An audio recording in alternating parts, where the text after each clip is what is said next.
and I'm so much grateful to him for this opportunity.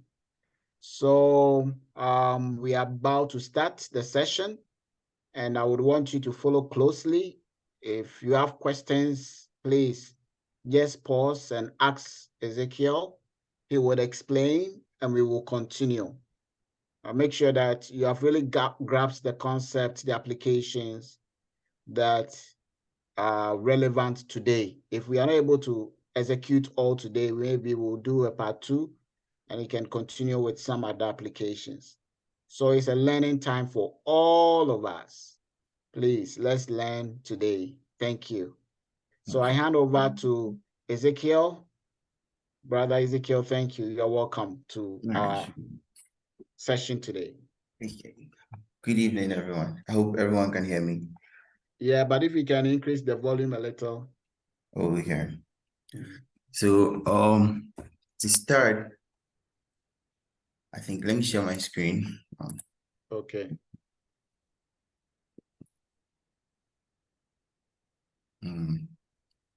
Does everyone have access to my screen? Yes, please. Okay. Great. All right. So, for research, I think I divided it into 5 main categories where first you search for information, and then you have to organize your information. Then you write, you design, and you do referencing. So these are like the main tools we do around our research every time. So I'm going to start with the basic online tools that could help you with searching for information, for instance. So the first one is connected papers. So I'll go to the link, I'll send a link into the chat room so everyone can access it, then we pick it up from there. Okay.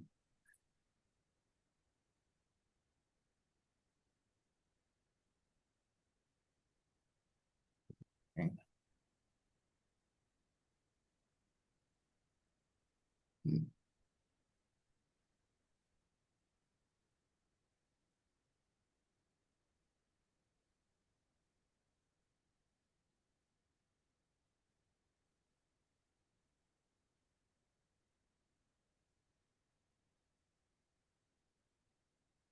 Did you have access to the link? Yes. Okay. Do we copy the link? Yeah, you can just open it. Yeah.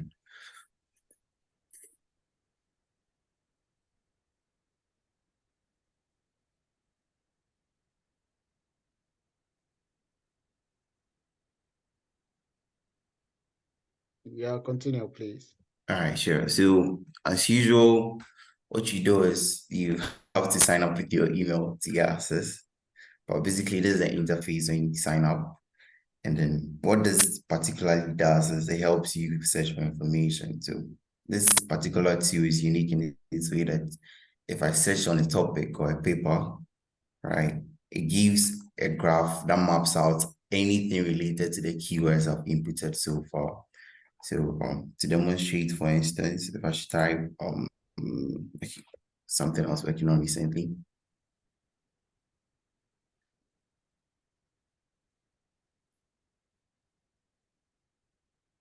Right.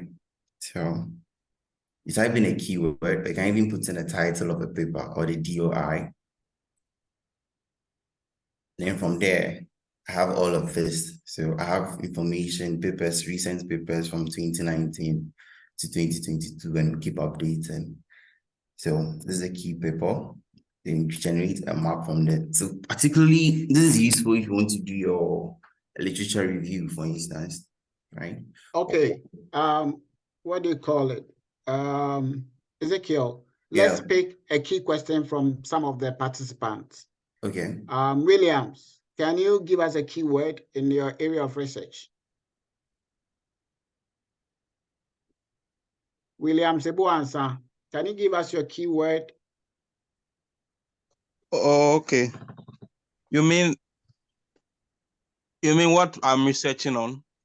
Yes, you can give us a keyword. The first app we are looking at is the connected papers. Okay. And he sent us the link. And this is how the interface looks like. And it says that in the search bar, when you put in your keyword, it will give us a list of papers that are connected about that particular research. Oh, So what okay. is your keyword? Okay, maybe e-government and corruption. I'm studying on the role of e-government in reducing corruption. So I think e-government and corruption will be my key words. Okay, so let's try with that.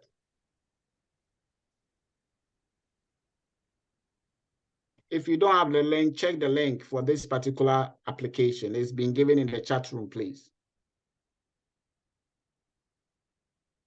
All right. So from here, you can choose any of them, right, to generate the map. So all these that we see are papers under e-government. Yeah, recent ones. It's usually Okay. from 5 years back date. So we'll build a graph for you. So this is very useful if you want to do a literature review. We have all the most recent papers that you have on e-government.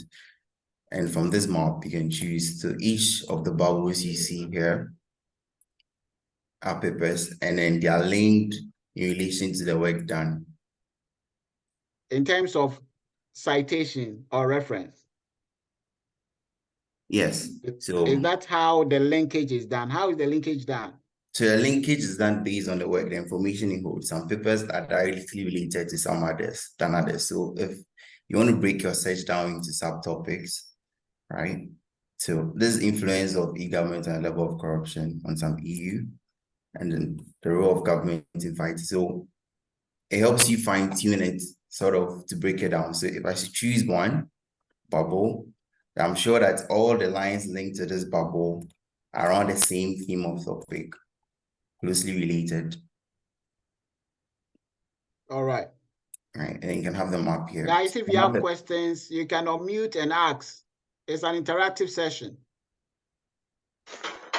So please, can I ask a question? Yes, please. Please, I put my keyword in the chat. Can he kindly check it for me? Conductive textiles. Yes, or conductive textile electrode. Okay.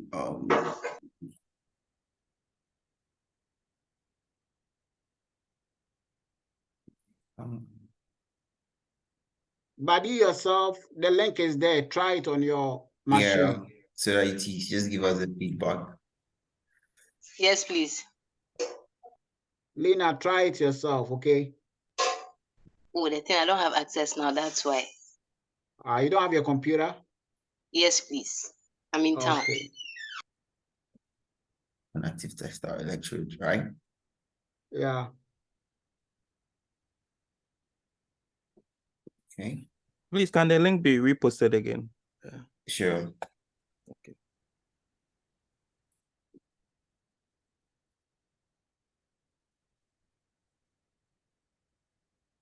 There you go. Lena, have you seen it now? Yes, please. Thank you. Yeah. So please, you can continue. Ezekiel. Right. So based on this, you have the relevant papers to your topic. Then you can pick it up from, you can go to prior works. How do you know which one is relevant to your papers? Is it the size of the bubble? Pardon? How do you know which one is relevant to your topic? Is it the size of the bubble?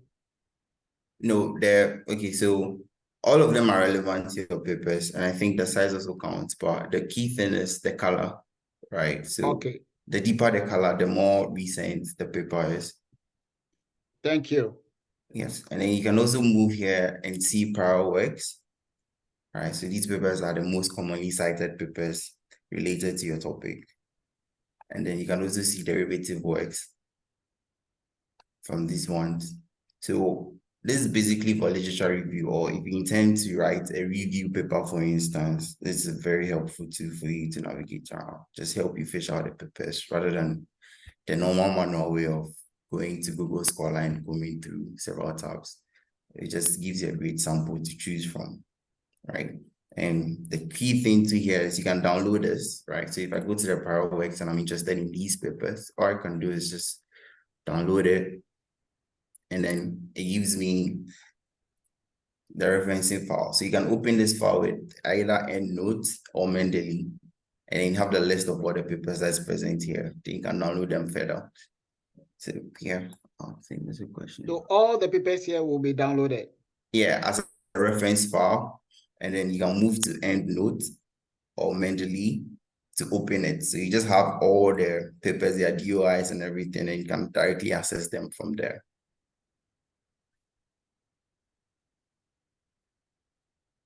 Okay. So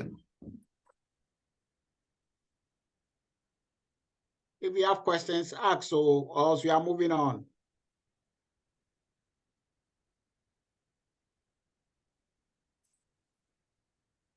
okay, so moving on, going to paper digest, right? Paper digest.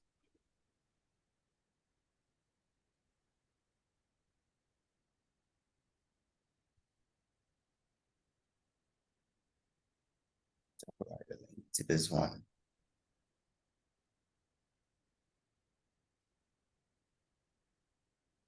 Okay. So I've included a link in the chat.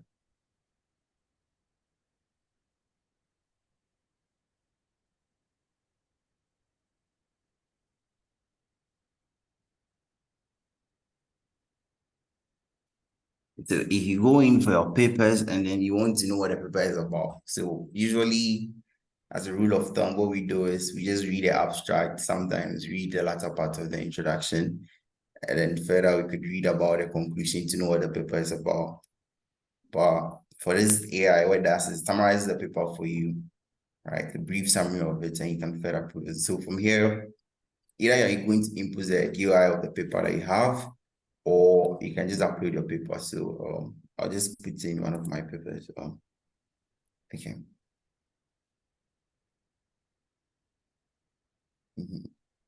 So as usual, if you access the link, you'd have to register with your email to log in.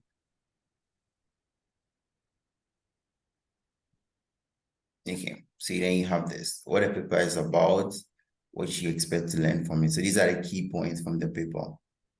So it's actually a very useful tool if you want an overview of any paper you have. You just put it in there, it gives you a brief write-up, and then you can move on from there. If you copy and paste, or you just use the AI language, you'll be caught for plagiarism, right? Yeah, maybe. I haven't really checked that, but this is supposed to Okay. give you an overview of what the paper is about and then the key things in it, so that you don't have to spend time going through the actual manuscript to identify everything. That's great. Yeah, so paper digest is very fast and useful, pretty straightforward. And then you can also use, what do you call it? Chat Is PDF. there any question from anyone on the paper digest? Yes, please. Okay. Yes, who is talking? Please, Lina. Yeah, Lina. Please, I want to find out how different is this from the, there's this PDF GPT. Yeah. I want to find out how different the paper digest is from the PDF GPT. Thank you. So I was moving on to the chat PDF. So that was the next thing I was going to talk about. Paper digest is pretty straightforward. It just highlights the important things you need to know about the paper. Whereas a chat PDF, what it does is it gives you an interactive phase where you can actually ask the AI details based on the paper you've highlighted, right? So with that one, okay, let me just go there and demonstrate.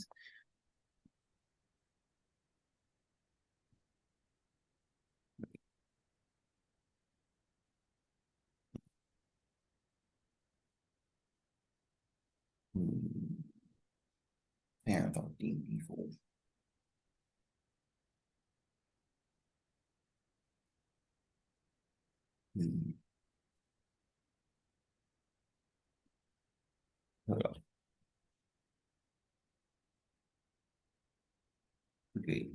Okay, so let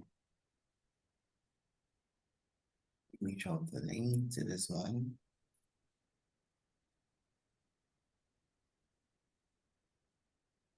So this is the chat PDF. We upload one file.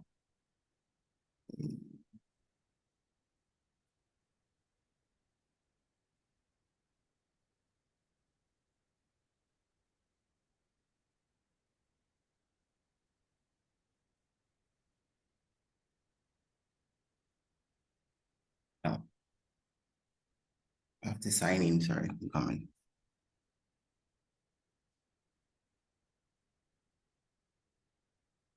Wait.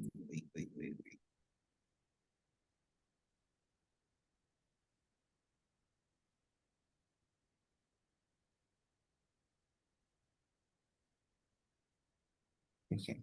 Yeah. Hello. Can I make a comment? Yeah. I Yeah. think the reason why the particular document that you are trying to open in chat PDF is not open is because chat PDF has it has a limit. I've already Limit of reached my pages. limit for the day. Yes. No, not for the day. The particular document that you are uploading, if it has too many pages, it won't be able to unless you pay for the premium. So let's say you have a PDF file that's the number of pages doesn't exist a particular number, then you can choose something like that to try. Sure. Okay. Thank you so I much, think I put Joe. 67. Okay. All right.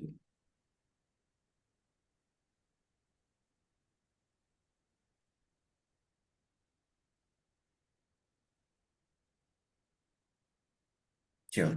Okay, so this chat PDF basically. So with this one, you can just ask anything you want. So you can just ask it to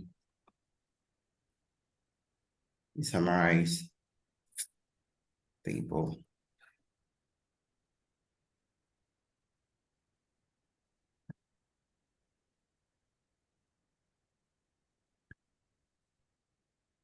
They have a summary of the paper. So like any information to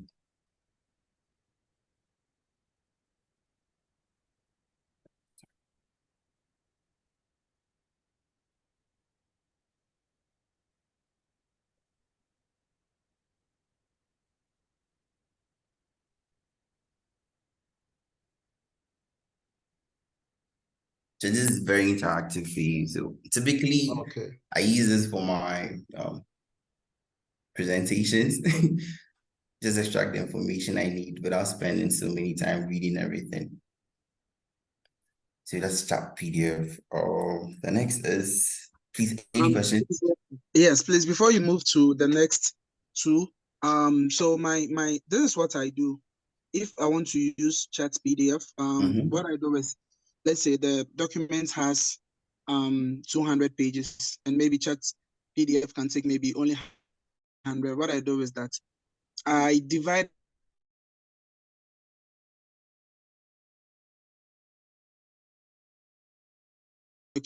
by copying part of the paste in Microsoft Word, and then I save it as PDF so that it stands on its own as one document. And then the other part of that huge file, I also copy that one and then paste and then save that one to as PDF. So I have two separate documents that I can still use this platform to analyze. Okay. Except of course you want to go premium. Of course. All right. This is let's see. All right.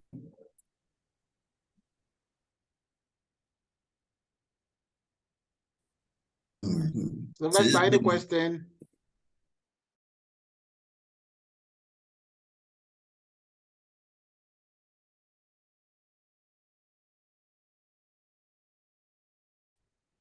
Emmanuel, this link hasn't been yeah. All right. Reverend Foster, any questions so far?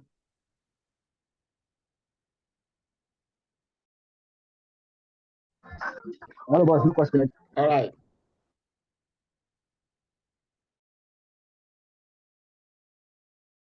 Let's go on, Ezekiel, please. The digest, but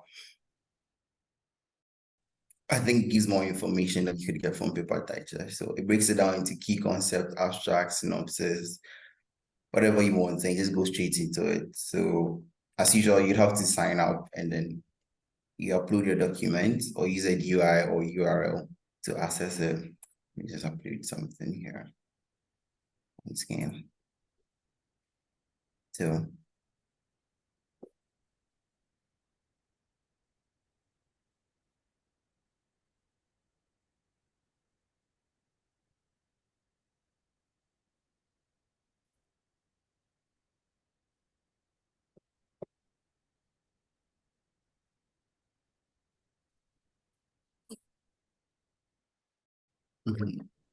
Great. So from here, we can just go dive into the details.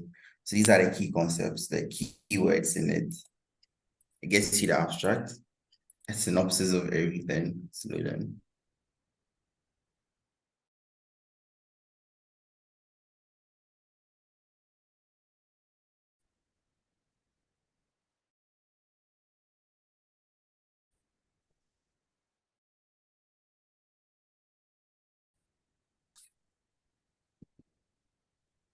So your synopsis,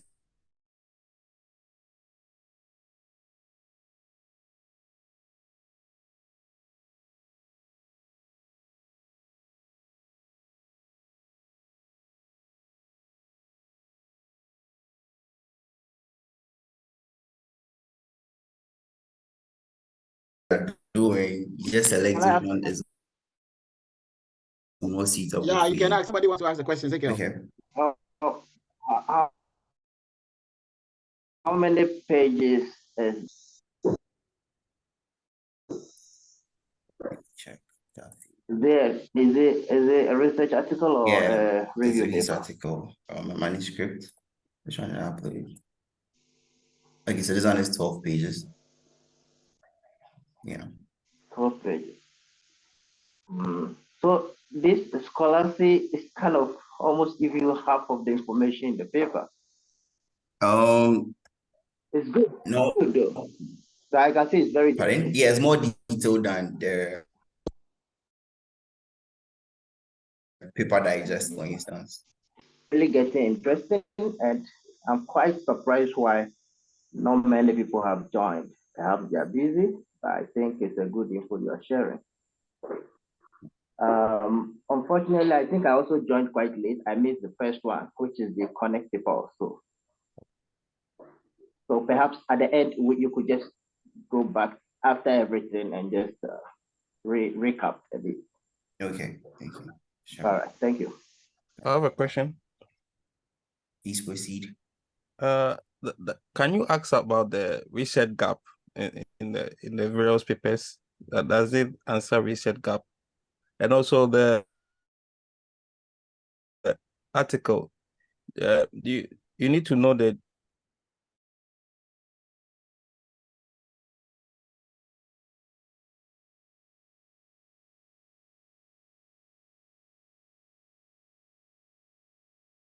DOI Yeah. of the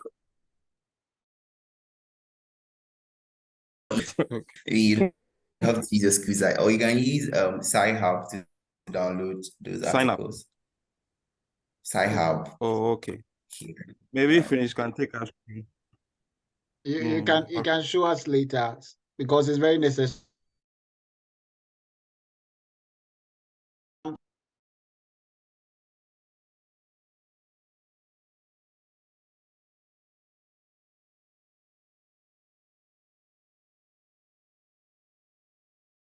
Yeah, you can pay for. Yeah, so that says we have them using the school's Wi-Fi, so I don't have to.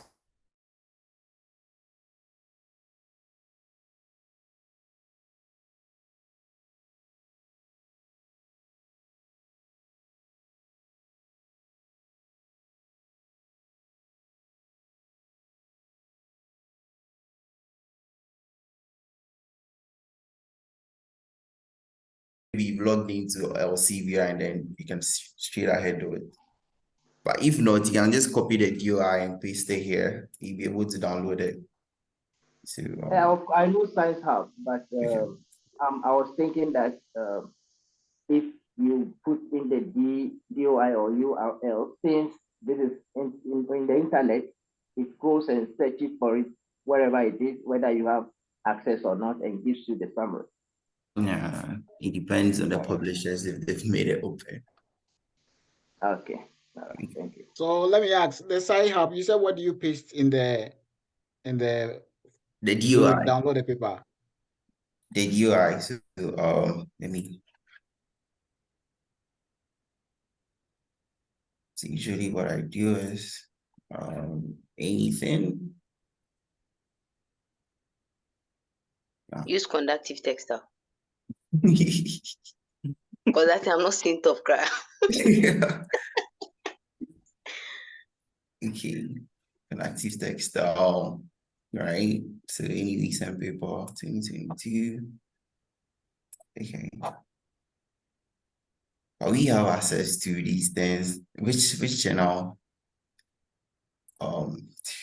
Maybe you can use it as an example if you don't have access. Yeah, I'm trying to find, because I'm on the school Wi-Fi, it has access to almost all the publishers. So it's quite. Yeah. I just want to also say All right, that so this is a GUI, for instance. doesn't also have all the papers anyway. Okay. Sometimes it may disappoint you. Yes, I have to. I think most of the recent ones, it takes some time before you get it. You don't have access. So you just come here and copy this link and paste it in the search tab. Let me just. Wow, thank you. Open. Is there no ethical issues using SignHub? None that I know of. Yeah, dodging payment too. Yeah, you just come and save it. So it's pretty straightforward. Let me say this. Sometimes there are ethical issues, but not punishable. So what the sites do is they change the URL extension sometimes.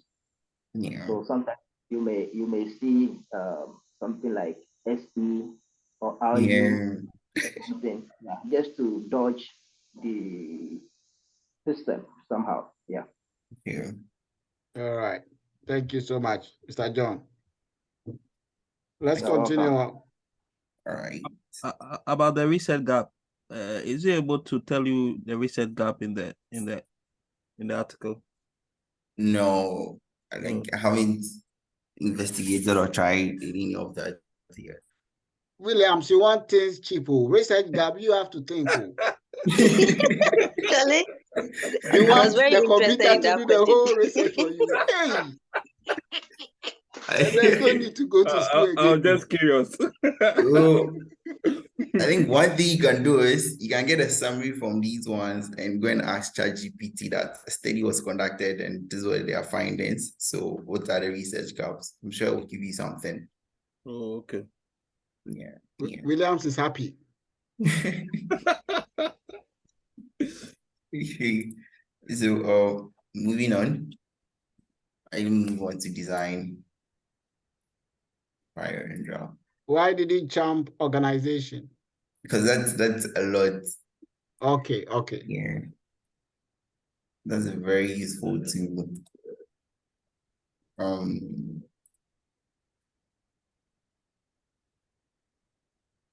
Okay. All right. Can you share this link, please? Yes, please. Okay.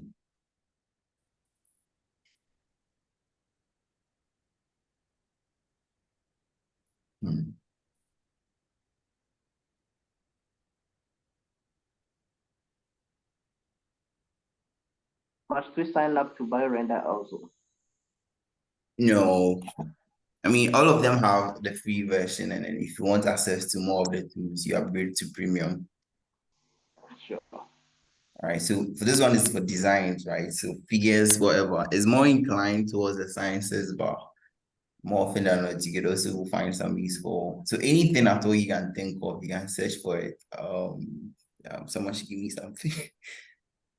Okay. So you have the icons that you could choose from. These are cells. Right? So it's in categories and group based on what you want to do. There's also templates. So if I go to pathways, I have all of these. I could type maybe if you're doing your PowerPoint and you want the flow charts, then you can have these too. Nice designs. It has a whole lot of templates and icons. So anything research that you want something to design that you don't want to stress creating it from scratch, you could always come for a template here. Or if you have some images in mind, right? So you have graphs and symbols.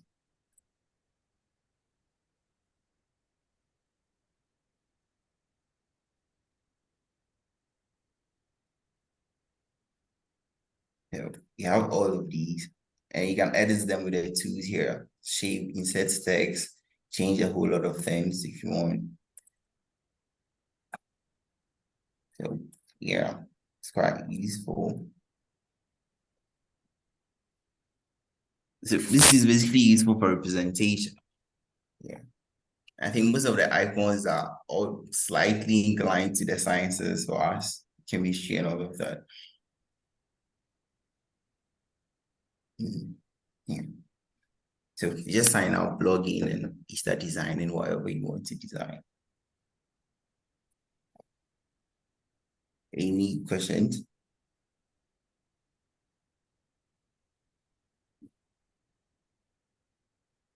It can be posted onto PowerPoint as well, right? Yeah.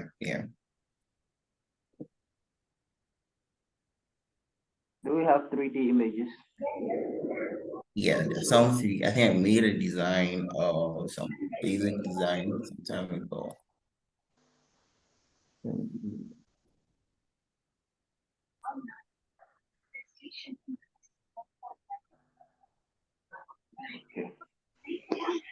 So can you modify your own data? Assuming you've generated a graph on an Excel and maybe you find an image here, can you modify your Excel into that image? Yeah. Everything here is something you can change. Everything. You can edit everything about the templates, everything about the figures. You have all these tools to edit I them. think the question is, can you export your file from Excel, come and modify it here and take it back, like make it better looking? Yes, exactly. Can you export from Excel? Like export the graphic generated with Excel here. Yes. Is it possible? No, okay. I don't think I've tried that now. Okay. Yeah. All right. Thank you. I think Any other question?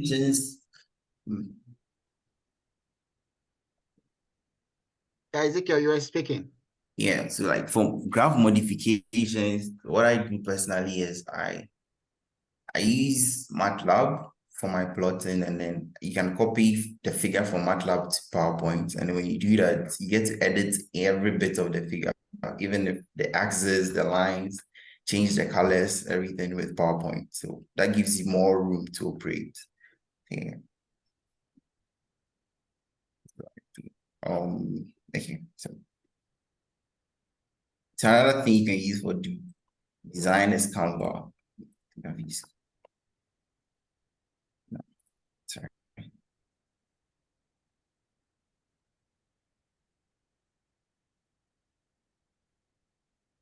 Great.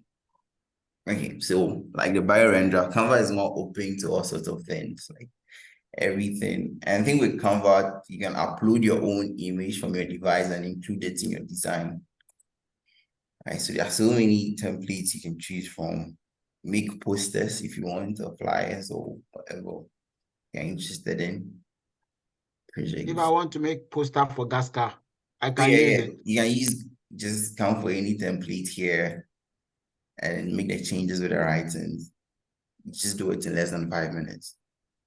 Right? If you want to make a birthday card. Buy a birthday card, buy it. Linda, we know you are a lady, so you always tell us to buy. We know you. The link, please. A link. All right, sure. The link to Canva. Yeah. Okay. All right. So let me move on to. I think this will save a lot of time in terms of sometimes doing this kind of designs. You may need something like CorelDRAW or Adobe Photoshop and all that stuff. But he already has it. So that's great. Yeah. Okay, let's move on to Notion. Wait, how do Notion last them with economic face bank? So this is particularly helpful. Let me just get it.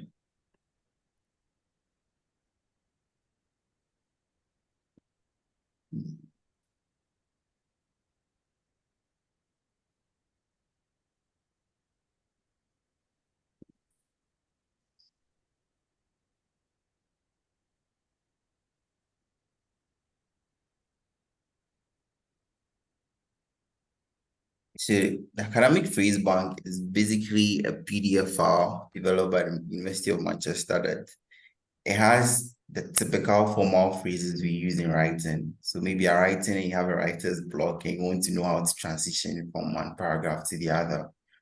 It's a list of all the phrases you need. So it aids in writing a lot. So if you are describing a previously used method, these are some of the ways for which you can express it. So many research have utilized X to measure, one of the most well-known tools. So you can just go there and download it and have it in your folders. Whenever you're writing, and just refer to it. So if you are given the reasons why a particular method was adopted, these are some of the phrases you can use, so like the starting sentences and how to connect one passage to the other when writing to the whole lot. So this is like the free version. I think the premium version has more phrases you can adapt. So describing the characteristics of the sample, indicating criteria. So just a useful tool to have somewhere. And if you're in a jam whilst writing, you can always refer and find something to write about. So yeah, this is basically academic phrase bank. And they keep updating it every year too. So Please, I have a question. sure. Please, I want to find out, using the phrase bank, assuming you want to run your work through Turnitin, won't it detect plagiarism, especially if you are going to be keeping to these phrases, or do we have to modify them a bit? No, it wouldn't be detected by Turnitin in the sense that you don't just put the phrase there, you're going to input your own information along with a sentence. So if I should take something like, many researchers have utilized X, this X that would be different depending on whoever and whatever you're doing to measure. And there's another thing I'm going to input there. So these are just like connecting phrases where you see almost every paper. Okay, thank you. Okay, so. Sorry, is it supposed to be one-stop information center? You just go and pick these phrases and they use them, or it's interactive also? This is no, it's just a PDF file that's compiled the phrases we use in academic writing. Okay, all right, thank you. Okay, sure. Can I make a few comments? I have some few comments. Okay. I think the phrase bank is, personally, I've been using the phrase bank, so it's good and it's quite explicit. I've been using the phrase bank. I want to recommend how good the phrase bank is. All right. 324378. What's your name, please? It's your boy Isaac. Change the 3247. It doesn't have a name. Put your name so that we can call you Isaac. I want to disguise myself because of J. I want to disguise myself because of J. Yeah, you can only write your name. I'm wanted by him, so I want to disguise my face. J. Okay, that is just by the way. Ezekiel, please continue. Okay. So next, move on to write for.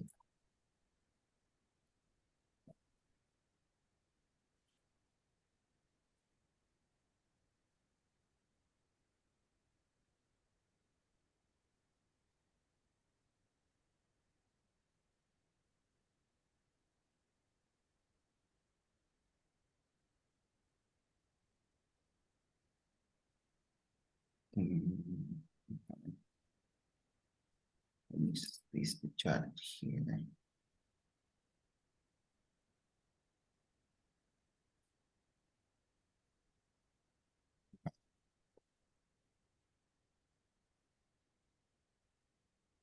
Okay, so writeful is like so everyone is familiar with that one. Then moving on, let me go on to the notion then. So with the paper pal, yeah.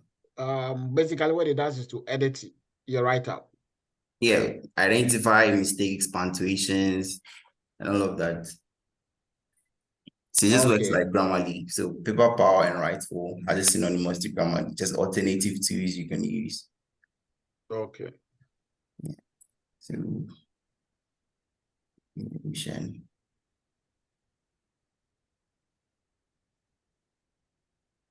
Okay, so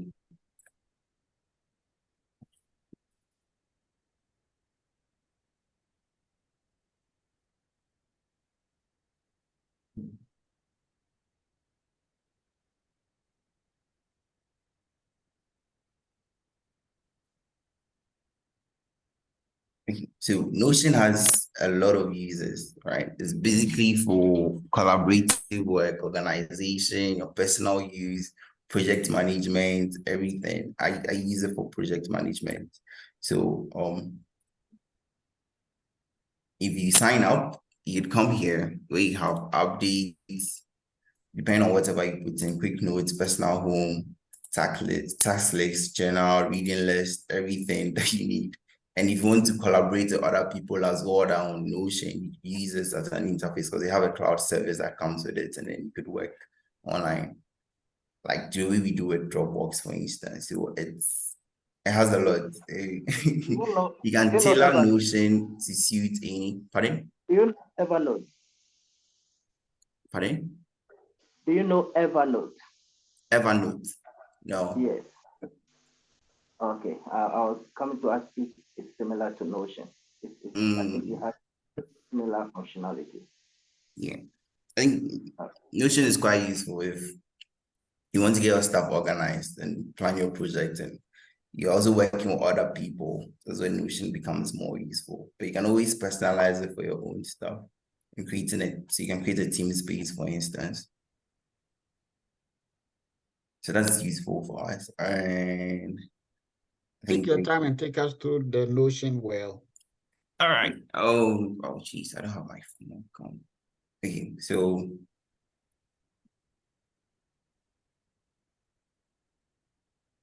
in case I input my details here, for instance, if I could have a task list where you do a to-do list for everything you want to do here, and then you complete doing, to do. So you have these tabs for you to track everything you're doing. Then you can go to the journal where you put your main information, personal information or background research and everything. If you're using it for research, for instance, if you're planning something, you put them here in your own personal journal, maybe after the meetings or something. Then the reading list, you could input all the papers you'd have to read or everything. So it just keeps you in check, so to say. So it's more like a buddy system to keep you on track, especially if you're working on several projects, then you can demarcate it based on how different is it from Asana. I'm not familiar with Asana. Okay, so yeah. But you can also interact Notion with the other places. So Dropbox paper. I think Dropbox is one I'm most familiar with, or Google Docs, EndNote, and Asana. That's the Evernote I was talking about. It's not EndNote, actually. Where is it? Evernote, sorry. Okay, yeah. So this is one of those spaces where you could use, I guess they're all similar in the sense of work organization. So depending on which one you find more friendly, you can just try all of them. Think about, yeah, basically. Please, I have a question. Yeah. Please, you said you could store information like in its cloud or something like that, right? Yeah. So please, I wanted to find out, does it have a storage limit or something like that? Yes, obviously you would have, if you don't upgrade to premium, I'm sure there's a dedicated one. So please, what's the basic storage? Come in, let me check it out.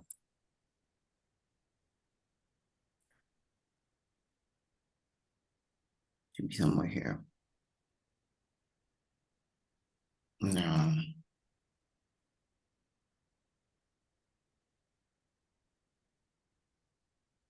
Pre-plan one member.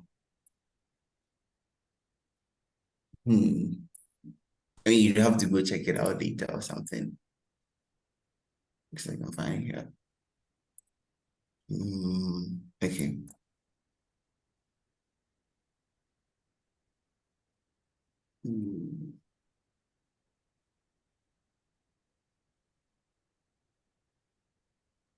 Maybe you can find out later.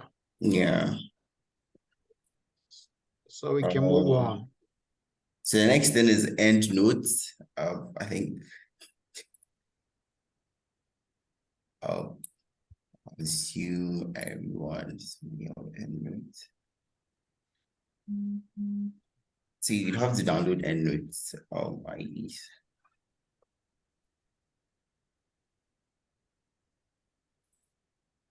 So that's the last phase they're referencing to. So you either choose to go with end notes or you choose to go with Mendeley. Right. Personally, I like end notes, and how I use end notes is trying.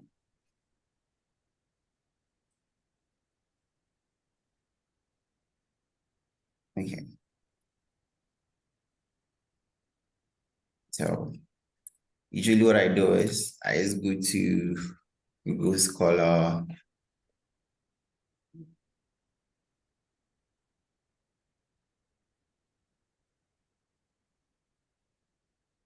And active testers, you come to site, then there's endnotes, and you just open it. Then directly import here. So you can just search for all your articles, import them here, and then do your referencing whilst you're working with Word. So I think here. Or you could go with Mendeley. I think Mendeley is more advantageous than EndNote in the sense that if you're working on a manuscript, for instance, that you're going to publish with maybe Elsevier, I think almost all the journals with Elsevier has their template already with Mendeley. So it's easy for you to just demonstrate this.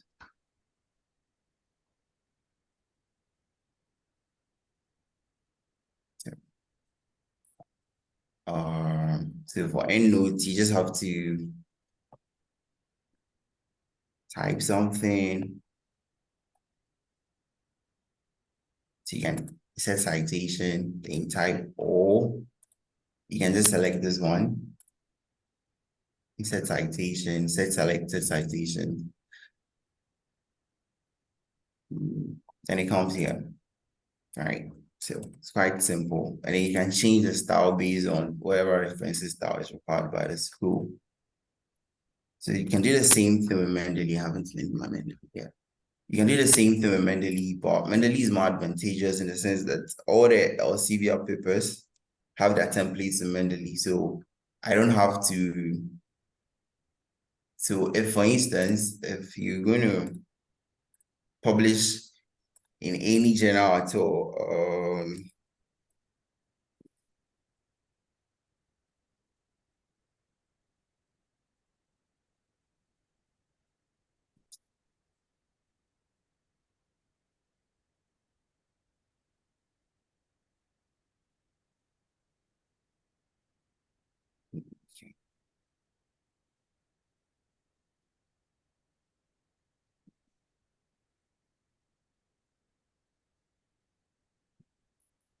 this. So Mendeley, you'd have to download it. I'm coming.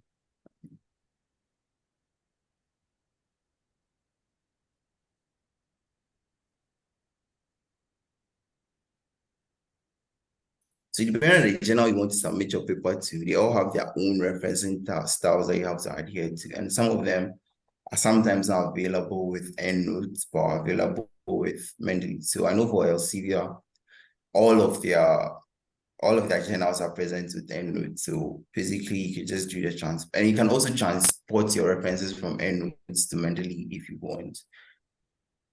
For downloading Mendeley, just have you're going to need your school account, your school email to download it, and you have access to it. There. Basically, yeah. So that's a brief introduction. We covered all of these. So if there's any question related to these ones. Yes, I personally use EndNote also, Okay. and I think maybe you are pressed with time, but I feel you rush through, and those who haven't used it before may be confused. Oh, okay. So actually, EndNote is very good, and aside the illustration you have given, you can actually also download the general referencing style that you want if you don't have it. Yeah. So in the EndNote, and you can also be able to arrange your references. Actually, like you can create subfolders where you can save specific, let's say for every manuscript that you write, you can have its own reference list saved. Folder. Yeah, and what else? You can also, like I think, like you indicated in the Connect papers also, where you can download all the references at once. Yeah. With EndNote, you can also do that, but the problem with it is you could be downloading stuff that are not necessary. So it's good to actually go the manual way. Yeah. And the other thing is, for me personally, in order to have the actual PDF and then also the EndNote file, I try to download my PDFs first and then open them in EndNote so that at every point in time, if I need the PDF itself, I can always refer to it. Mm-hmm. So you just download into a folder, you right click and you open with EndNote. Then it opens in EndNote. And then you can, so when it opens on imported files. So you can copy it or cut it and paste in the specific subfolder that you have created. Then in your Mr. Word John, file, do you have your laptop with you? Yeah. and I've joined from my phone. So unfortunately, I can't do it. It would have been much appreciated if you could share screen and practically demonstrate what you were saying. He already knows this, so he can equally demonstrate it. Perhaps, like I said, he was trying to be quick to wrap up. So it can take 5 minutes to go through. Okay, so I use Mendeley a lot, so I'll go with Mendeley. After importing your references, you can get them from Google Scholar in here. You can quickly just select the ones related to your papers and come to organize and add it to a group. So if I have 2 groups related to 2 different papers, so these are references for one particular paper, and there's another reference for another particular paper. And I like this one because I can just log in online and still have access to my references. So if I'm working across devices, I could just access it anyhow. And you can do the same thing with EndNote. So based on this document I've opened, document 1, if you come to EndNote, because I've referenced it, I have document 1 here. So that's one group here. So depending on the name you give to your document, it could be reflected here. And you can use that to group your references as well. And for me personally, I save my EndNote file in a folder of whatever project I'm working on, according to the name of the project. So each project file has its own referencing data within the folder, and I just open it. Yeah. So basically, that's what I do. And you can also use the online search tabs for your research resources as well. Yeah, I think that's it. Can you share the link for the EndNotes and Mendeley in the chat?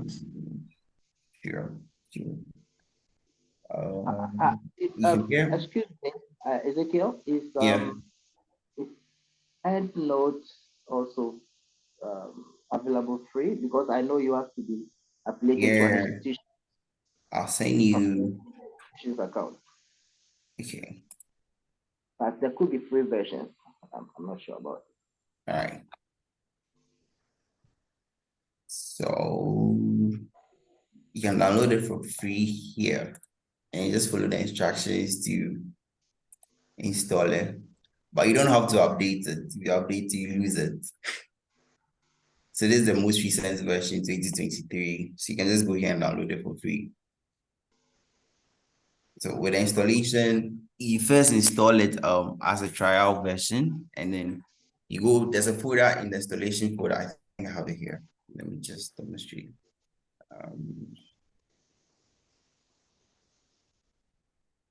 All right, so if you download and you extract it, you end up with this folder. Then you just double click here to install. After you're done with the installation, you don't go for the license key option, you go for the trial version. And then you go to, when you're done with the installation, you come to Crack and you copy this application and paste it in the programs folder here. And notes. And you paste that one here. And then you have it, you have like unlimited access to it. So you don't have to buy, basically. How long can you use it? Before, Forever. forever. Yeah, so usually what happens is every year they come up with a new one. So you can just go back to the link I sent to find out which new one and re-download and do the process again. But you don't have to update it. If you update it, you lose it. I see. Because I still actually use my old one because here I don't have access to it where I am now. Oh, okay. But I've been using my previous institution's subscription. I don't think that they update it anyway. Yeah, that's a sad thing. We cannot hear you well. Oh. Can you speak a bit louder? Yeah, I was just passing a comment that with the version I use now is quite old, and that's from my previous institution. And I haven't tried updating it because I don't know what would happen if I tried it. Okay. So yeah, this is good to know. Perhaps I would want to try it. And I also wanted to mention XMind. I can see it on your screen. Yeah. Okay. It's also another powerful tool. Yeah, XMind. For sketching, like flow diagram and all those things. Yeah, flow charts and all of that. All right, so okay, let me just take you. I think we have some time. All right. So XMind, this is another powerful tool you can use for your flowchart. So I've changed the location, sorry. So from here, the already existing templates you can pick up on to edit, or if you want, you can start from scratch. So this is very useful. And you can have the mobile app too, if that's more comfortable for you.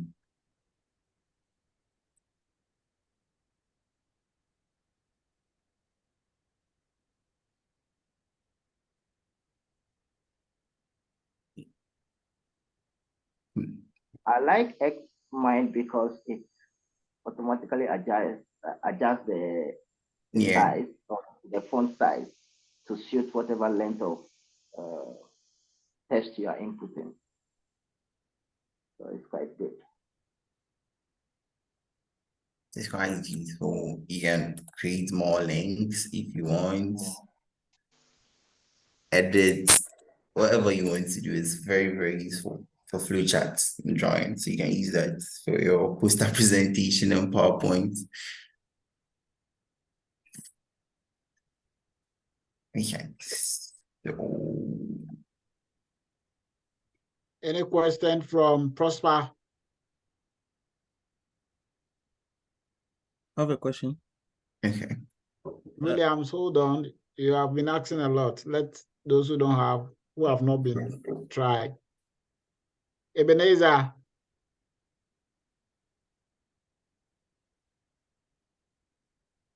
Yeah, I'm here. Thank you for the presentation. A couple of the sites you spoke about, I'm quite familiar with them and they are very good. I've been using them. It's very helpful. Like the Mendeley, like the connected papers. So I will recommend it for the rest of the team, and thank you for the good job done. Thanks. Thank you so much, Apia. Irene, you can speak now, please. Good evening, everyone. Good evening. My question has to do with the EndNote. I started using it some time back and I got a little discouraged. Sometimes the work you want to cite is not really on Google Scholar for you to transport or then straight, and then you need to do it manual. Yeah. But then when it comes to the in-text citation, I don't know whether I am unable to get the kind of document it is. Then, for instance, it's an organization that wrote the document, send Ghana. Then I do the in-text citation. You see that it will come as send 2,000. So who is sent? It's actually a challenge for me. As in the reference you input manually. Mm-hmm. I think with the manual input, usually the problem comes from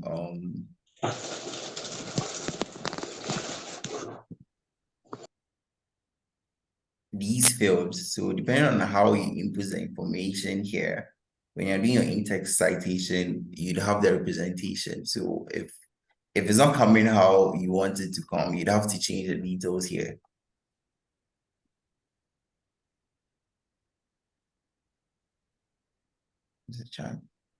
Irene, are you okay? Yes, I think I also kind of figured out it could be, but just sometimes the documents you don't even know what type of document it is, like where to put it and all of that. But I think that's up to me to figure out. You can chat more with Ezekiel after the event. He can provide additional helpful guide. Let me see if I can add something later. Mr. John, please, your volume is low. Yeah, so I was saying that let me see if I can add something later to what Ezekiel has already explained with regards to the EndNote. Yeah, you are right, Irene. Sometimes if the paper is very old or is not, let's say, a journal publication or a recognized book with all the references, if you import it into EndNote, you may not get the references appearing automatically. So you have to do that manually. And if you have something like a report without any specific author, but it's a company, then you can put the company name as the author. And any other things. And I think also there's an option to change the type of document. Yeah. Somewhere up there, whether it's an article, it's a book, or it's a report. So based on that, I think you'll be able to get the necessary information to get your complete reference. And you can also decide to sometimes lump everything at one place. For example, the title column or space, you can put all the information you need there. Then when you finish everything, you can just go and edit manually at the reference, the bibliography. That's how you can skip some of this. Otherwise, it's quite cumbersome. Yeah. Thank you, Mr. John. Williams, please, you can ask your question. I wanted to find if you have touched on the apps for reparaphrasing sentences. I don't know whether you touched on it. Yeah, he did that at the beginning, but you joined late. I joined late. Okay.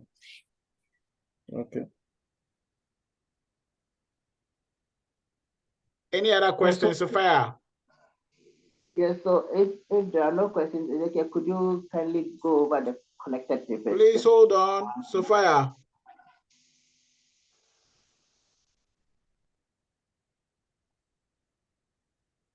Kimberly, any question?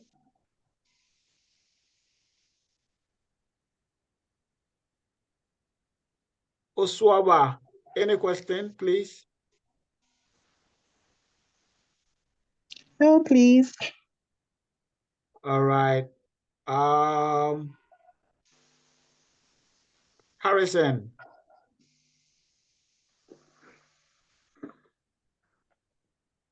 Harrison, any question? Joseph, any question? Victor. No, please. Except that, like Williams was saying, some of us who joined late, if we could just go back to the connected papers and then maybe paper digest, it would be helpful. Okay. Victor. Sir, I don't have any question now. Thank you. All right. So Ezekiel, let's go if you can do that again, please. Okay. To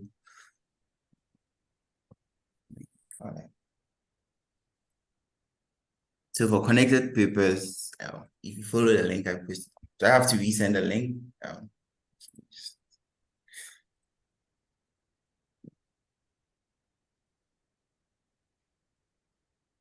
There you go, you sign out with your email. So after you sign in, you have this interface where you post keywords, paper title, GUIs, or any of the identifiers is here. So with a PubMed, I think PubMed has its own ID. You can also use or the URL. What you do is, so when you do that, so for here, once you input, so what you inputted was conductive, textile, electric. And then what it does is it generates a graph for you for all the papers that you need related to the keywords that you inputted, right? And it has with the years and everything, ranging from 1989 to 2021. So depending on the color code, you could actually, so the ones that are deep in color are the most recent ones. And you have a brief description of the paper here, right? So based on this, you can literally extract more papers and do a literature review, or even if you're working on a review paper. You can also go to prior works, or go to derivative works. It also gives you an option to download the referencing for each of the papers. So based on these ones, these are the papers. So if I should go to Mendeley, for instance, and I want access to these new papers, import library, yeah.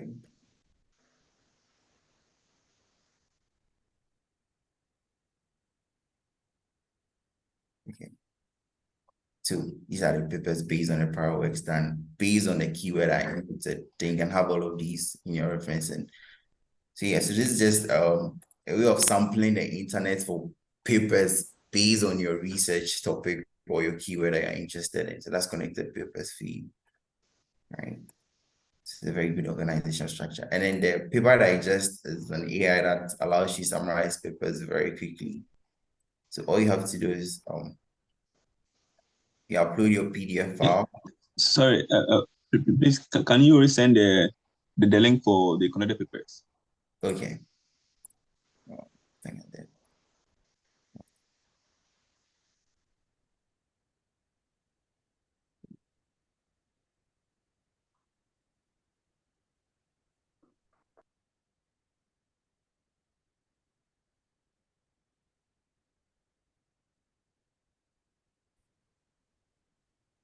Okay.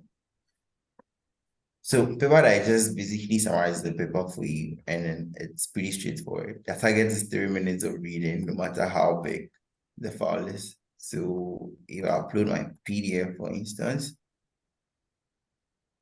I just make summarize it for me.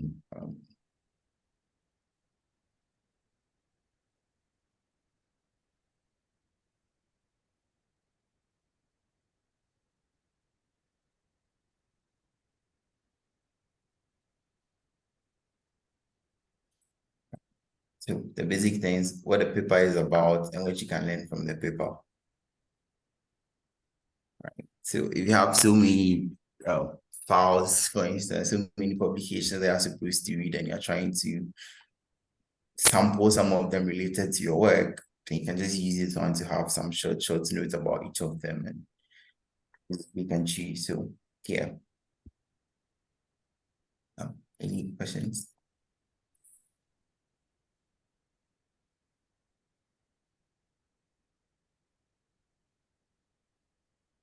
Thank you very much for the recap. Yeah. I want to add something. Maybe a lot of us may be aware already. But another good combination of using AI is combining ChatGPT with Perplexity. Have you heard of Perplexity? Perplexity AI. It gives references. So, for example, if you ask ChatGPT some information, sometimes it gives fake citations or references, which are not real. Sometimes it doesn't give at all. So, if you are writing, let's say, a manuscript or some scientific information and you want references, instead of going to look for the references manually, you could copy the information and put it in Perplexity, and it could give you references or citations related to the information. Yeah. And you can just Google that, Perplexity AI. So you just send the link. Just Google. It doesn't require any, you can sign in if you want, or sign up if you want, but you can also use it directly. Oh, yeah. Yeah, that's good. Yeah.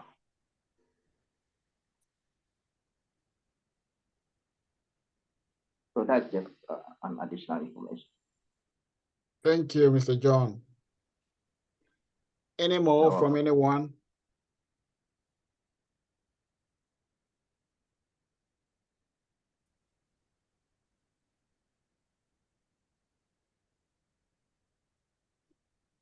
All right.